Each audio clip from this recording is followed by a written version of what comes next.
जी, मेरा नाम प्रशांत कुमार है एंड मैं करेंटली दातार कैंसर जेनेटिक्स है जो एक कंपनी है जो कैंसर का लीडर है इंडिया में, अक्रॉस इंडिया एंड अब्रॉड में। मैं उसका चीफ साइंटिफिक ऑफिसर हूँ।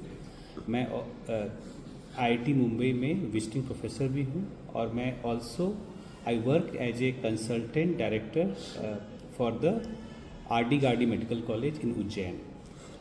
मेरा शोध पिछले 20 साल से कैंसर रिसर्च पे हो रहा है एंड मैं कैंसर में लिक्विड बायोप्सी एक टर्म है, जैसे आप जानते हैं बायोप्सी जिसमें हम टिश्यू को लेते हैं, ये एक ऑपरेटिव प्रोसेस होता है और टिश्यू को लिया जाता है कैंसर को डायग्नोसिस करने के लिए।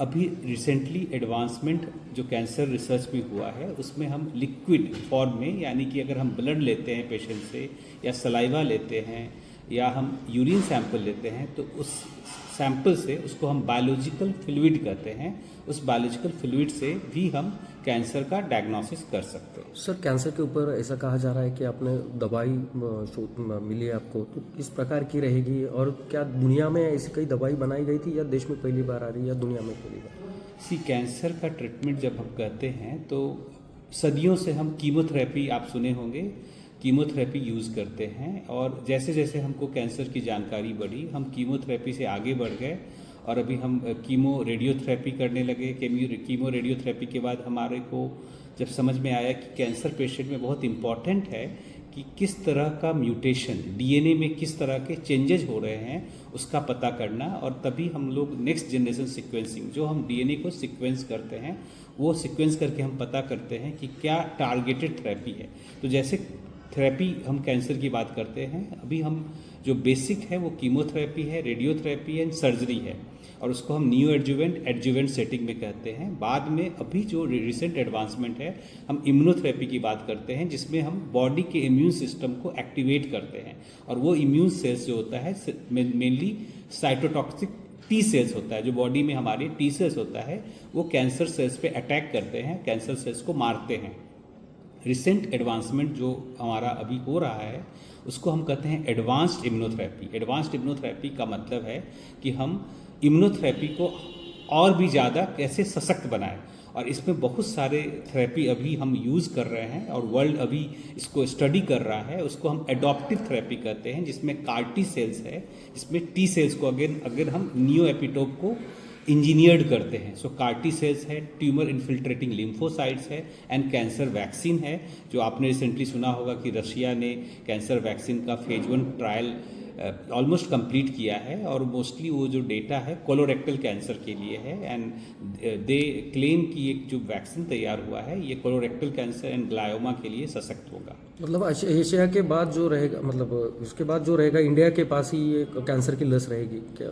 सो कैंसर इंडिया भी बहुत अच्छा काम कर रहा है कैंसर थेरेपी के लिए। भारतीय बनावटी की वैक्सीन कब तक? सो हम उम्मीद कर रहे हैं 2026 के एंड तक में भारत का कैंसर वैक्सीन हो जाएगा। हम लोग ऑलरेडी इसमें काम कर रहे हैं। इसका कुछ ट्रायल हुआ है सर कि क्या? सो अभी फेज 1 ट्रायल स्टार्ट करना है। हमने प्री क्लिनिकल स्टडी किया है। जब प्री क्लिनिकल का मतलब होता है ह्यूमन ट्रायल से पहले, अगर हम वो स्टडी करते हैं, सेल लाइंस पे करते हैं, एनिमल पे स्टडी करते हैं, उसका डेटा देखते हैं, उसका साइटोटॉक्सिक इफेक्ट देखते हैं कि कोई भी कैंसर वैक्सीन कितना ज़्यादा कैंसर सेल्स को मारता है, ना कि नॉर्मल सेल्स को, जो सेल्स उसके अगल बगल जो नॉर्मल हेल्दी सेल्स होते हैं। तो इसका फेज 1 ट्रायल बहुत जल्दी होगा and then once the phase 1 trial over होगा तो हम इसको फेज 2 करके हम इसको मार्केट में लाएंगे। सरकार से अप्रूवल मिलने के लिए क्या दिक्कतें आ रही है और कब तक सॉल्व हो जाएगी, क्या लग रहा है आपको? तो सरकार से जनरली जो प्रोसेस होता है कि हमको सीडीएसको का अप्रूवल होता है और वो अप्रूवल के लिए हमको डेटा दिखाना होता है, अपने रैशनल बताना होता है कि कैंसर वैक्सीन कैसे बनाया गया है, इसका क्या डेटा है, इसका क्या इम्पैक्ट हो सकता है। तो अभी हमने सारा डेटा प्रेजेंट किया है एंड होपफुली अभी गवर्नमेंट की तरफ से हमको परमिशन मिलेगा। भारत, ऐसा कहा जा रहा है कि सबसे ज़्यादा जो कैंसर के रुग्ण है जो भारत में ज़्यादा हो रहे हैं, उसकी क्या वजह है सर? देखा जाए तो छोटे बच्चे से लेकर बुजुर्ग तक कैंसर की बीमारी बढ़ रही है। जी, तो एक सबसे इम्पॉर्टेंट चीज़ें जो पता हमको बताना है ऑडियंस को कि कैंसर इंडिया में ऐसा नहीं है कि सबसे ज़्यादा है, लेकिन कैंसर का डेथ इंडिया में बहुत ज़्यादा है वेस्टर्न वर्ल्ड से। लेकिन वेस्टर्न वर्ल्ड में जो कैंसर केसेस हैं हमारे से डबल हैं या ट्रिपल हैं, लेकिन हमारे यहाँ बिगर प्रॉब्लम है कैंसर जब प्रेजेंट होता है तो लेट स्टेज में होता है। जब कैंसर ऑलरेडी मेटास्टैटिक स्टेज में आ जाता है तो प्रेजेंट होता है, तो हमारे लिए बहुत कठिन होता है। और इसका एक बहुत बड़ा कारण है कि हम स्क्रीनिंग, जो कैंसर स्क्रीनिंग करते हैं उसका बहुत कम स्क्रीनिंग होता है, जबकि वेस्टर्न वर्ल्ड में अगर आप जाओगे तो वहाँ स्क्रीनिंग बहुत अच्छे तरीके से किया जाता है, बहुत स्टार्टिंग से किया जाता है। तो इसको हमें सिस्टम में लाना होगा। दूसरा है कि जो हम सेसेशन करते हैं, जो हम तंबाकू खाते हैं या हम सिगरेट पीते हैं, तो उसको एकदम मना करना पड़ेगा। हमको अवेयरनेस लाना होगा ताकि लोग समझ सके कि हमको स्मोक नहीं करना है। और अगर कोई रेड मीट खाता है, इनटेक करता है, तो उससे कोलोन कैंसर होने का चांसेस बहुत बढ़ जाता है।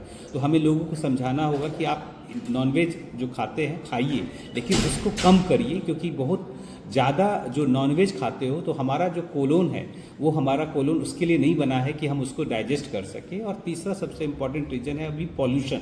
जिस तरह से पॉल्यूशन बढ़ रहा है, और अभी क्लियर हो गया है कि जो लंग कैंसर है वो पॉल्यूशन से बढ़ता है। एंड अगर आप देखोगे जो सिटी है जहाँ पे पॉल्यूशन ज़्यादा है, वहाँ पे जो पेशेंट आते हैं उनके लंग कैंसर, जो लंग होते हैं उसमें बहुत सारे पैचेज, ब्लैक पैचेज होते हैं। तो लंग आपका हेल्दी नहीं है। तो हमें लंग को हेल्दी करना है, उसके लिए हमको अच्छा एयर ब्रीथ करना है और हमको एक्सरसाइज करना है। हमारा लाइफ स्टाइल जो है वो भी बहुत प्रॉब्लम करता है, क्योंकि हम सिर्फ खा रहे हैं और बैठ के हम रिमोट से सारा काम करना चाहते हैं। तो जब तक हम एक्सरसाइज नहीं करेंगे, हम वॉक नहीं करेंगे, और खाना में हमको मना करना होगा, स्पेशली जो फास्ट फूड हम करते हैं। सर ये जो सब्जियां है उस पर भी कुछ केमिकल यूज होता है? जी, जो सब्जियां हैं, वेजिटेबल्स हैं, उसको हम लोग बहुत सारा ट्रीटेड किया जाता है, और ये जो ट्रीटमेंट है पेस्टिसाइड्स का है। एंड आपको बहुत आश्चर्य लगेगा जान के कि जो पंजाब, जो हमारा सबसे बड़ा एग्रीकल्चर फार्मिंग सिटी है और स्टेट है, वहाँ पे फार्मर्स बहुत ज़्यादा पेस्टिसाइड यूज़ कर रहे हैं। और वो सिर्फ पंजाब में नहीं है, ये सारे स्टेट में है। तो अगेन अवेयरनेस बताना होगा फार्मर्स को कि हम पेस्टिसाइड्स यूज़ करें, लेकिन उसकी मात्रा होती है उसी मात्रा में यूज़ करें। अगर हम ओवर ट्रीटमेंट करेंगे तो पेस्टिसाइड आप इनटेक करोगे वेजिटेबल के साथ। सर भारत में अब कैंसर के कारण मृत्यु दर क्या है और वर्तमान आंकड़े क्या था? तो भारत का जो मृत्यु दर है, अभी आप देखोगे हर साल हम लोग बोलते हैं 10 लाख पेशेंट, और हर साल इतने पेशेंट नए पेशेंट एवरी ईयर हमारा जो है पेशेंट ऐड हो रहा है। और कारण ये है कि मैंने जैसे पहले बताया कि मृत्यु दर हमारे यहाँ ज़्यादा है वेस्टर्न वर्ल्ड से। वेस्टर्न वर्ल्ड में कैंसर ज़्यादा है हमारे से, लेकिन आपको हमेशा याद रखना होगा हमारा पॉपुलेशन 1.4 बिलियन पॉपुलेशन है। तो आप कंपेयर करोगे वो पॉपुलेशन में, तो आपको लगेगा कि हमारा कैंसर उतना ज़्यादा नहीं है पॉपुलेशन के आधार पे। बट यस, अभी ये हाई टाइम है कि हम कैंसर अवेयरनेस प्रोग्राम रन करें हर स्टेट में, हर छोटे छोटे जगह, कस्बे में, गांव में, और लोगों को अवेयर करें कि कैंसर से कैसे बचना है। सर अभी ये जो लोग हैं उन्होंने कौन सा टेस्ट करने चाहिए कि जो कैंसर का पता लग सके उनको? हाँ, तो ये डिपेंड करता है नॉर्मली। जी। तो हम लोग जैसे कैंसर को पता करते हैं हॉस्पिटल में, स्कैन करते हैं, सीटी करते हैं, पैट स्कैन करते हैं, एक्सरे करते हैं, डिपेंडिंग ऑन। लेकिन अभी बहुत सारे बायोमार्कर हैं जो पता करता है। जैसे अगर ब्रेस्ट कैंसर है, मेमोग्राफ हम कर सकते हैं, जिससे पता चलेगा कि ब्रेस्ट कैंसर है, या कोलोरेक्टल कैंसर है, या प्रोस्टेट कैंसर के लिए पीएसए एक टेस्ट होता है जो ब्लड से होता है, ये बायोमार्कर है, उसको पीएसए कहते हैं, प्रोस्टेट सीरम एंटीजन। या यूरिन बेस्ड कुछ बायोमार्कर है, PCA3 है, या ब्लैडर कैंसर के लिए कॉम्प्लीमेंट फैक्टर H है। सो बहुत सारे बायोमार्कर हैं जो अर्ली डायग्नोसिस कर सकता है कैंसर का। डिपेंड करता है किस कैंसर की बात हम कर रहे हैं। सर आपने जो वैक्सीन लाई है कैंसर के ऊपर, मतलब पहले लेनी पड़ेगी या कैंसर वाले जो है उनको ही? जी, सो 2 तरह के वैक्सीन होते हैं। एक वैक्सीन होता है जो प्रिवेंटिव होता है, एक होता है थेरेप्यूटिक होता है। जैसे अभी इंडिया ने HPV जो वायरस है जो सर्वाइकल कैंसर करता है, उसके खिलाफ वैक्सीन बनाया है, और ये वैक्सीन अवेलेबल है, मार्केट में अवेलेबल है, और सीरम जो है इन्होंने वैक्सीन बनाया है। तो ये जो वैक्सीन है वो वायरस के अगेंस्ट है। HPV जो वायरस है वो उसके अगेंस्ट ये वैक्सीन है। तो ये प्रिवेंटिव वैक्सीन है। और जो वैक्सीन हम लोग बात कर रहे हैं वो थेरेप्यूटिक्स वैक्सीन है। तो थेरेप्यूटिक्स वैक्सीन मतलब अगर कोई पेशेंट बहुत एडवांस स्टेज कैंसर में चला गया है तो उसको ये वैक्सीन दिया जाता है, और उसको हम पर्सनलाइज्ड वैक्सीन करते हैं। For in every individual we synthesise a vaccine which could target, वो जो टारगेट करेगा उस पेशेंट के कैंसर को, तो ये कहते हैं थेरेप्यूटिक्स वैक्सीन। सर एक 10-15 साल पहले बहुत सा कंट्रोल हुआ था इंडिया में कैंसर के ऊपर, फिर से अभी ये कैंसर बढ़ रहा है, इसकी क्या वजह है? तो वजह जैसे मैंने बताया कि आप देखो, हम जिस तरह का पॉल्यूशन अगर आप देखोगे, इतना पॉल्यूशन बढ़ गया है, हम स्मोक जितना इनहेल कर रहे हैं, अगर आप, और इंडिया